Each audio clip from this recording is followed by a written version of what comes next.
La plus belle des manières, les Lensois attendent une place sur le podium de Ligue 1 cette saison. Pas question donc de manquer l'ouverture face à cette équipe de Troyes qui, bien que bonifiée par l'expérimenté Yann Lachuer, n'ambitionne, elle, rien d'autre que le maintien. Aujourd'hui, Lens aligne 5 joueurs à vocation offensive avec Olivier Thomer, Jussier, Boukari, Daniel Cousin et Harouna Dindan. On va retrouver ces 5 hommes en action avec, à la conclusion, Dindan, l'Ivoirien, qui vient buter sur Ronan Lechrome. C'est la première occasion de cette partie.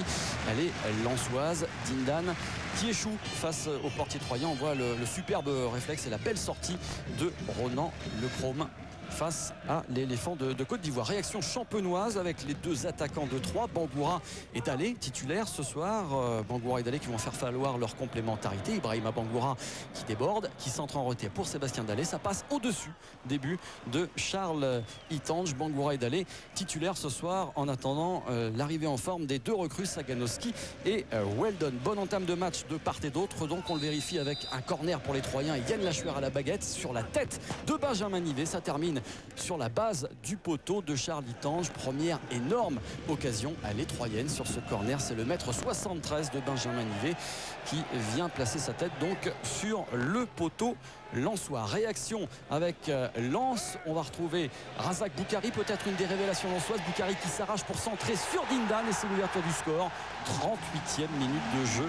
La voici, cette ouverture du score pour l'Ivoirien Harouna Dindan qui avait échoué. On l'avait vu tout à l'heure sur Ronan Lechrome. Cette fois-ci, il ne laisse pas passer l'occasion d'inscrire son 7e but en Ligue 1 grâce au passage, on le rappelle, au bon travail, au très très bon travail de Razak Boukari. On en reparlera de ce garçon parce que ce pourrait être une des révélations de la saison côté lensois. Jean-Marc Furlan a bien noté qu'il y avait quelques petits errements dans sa défense.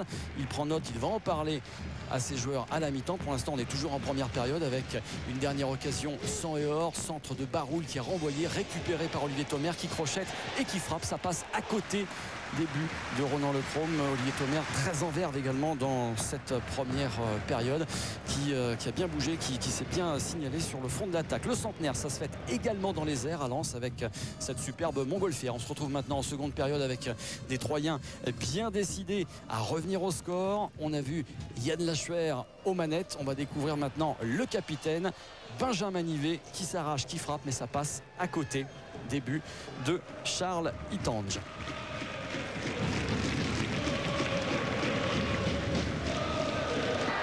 Les Champenois qui frappent les premiers dans cette seconde période et Lens qui réagit maintenant en contre avec Olivier Thomer, plein axe, qui perfore et qui tente sa chance. Et là, manchette de Ronan Lechrome, frappe surpuissante d'Olivier Thomer qui a priori restera lensois cette saison. On nous l'a confié, il n'y aura plus de départ côté lensois. On avait également parlé du départ d'Hilton. Il sera bien lensois cette saison, contrairement à ce qui a été dit et écrit ces derniers jours. On va retrouver Troyes qui poussent en cette fin de rencontre avec des Troyens qui ont fait rentrer leurs derniers atouts offensifs avec Weldon, avec Saganowski, avec également Jaziri. Mais c'est Nivet qui va, là vous le voyez, décaler, d'aller pour une frappe enroulée. Et là, parade exceptionnelle encore une fois de Charles Itange. Le mouvement était absolument superbe, mais le ballon enroulé de Dalé ne trouvera pas le cadre. On en reste là, victoire difficile mais victoire essentielle pour Lens, de quoi remettre en joie les supporters sans et hors avant le fameux derby la semaine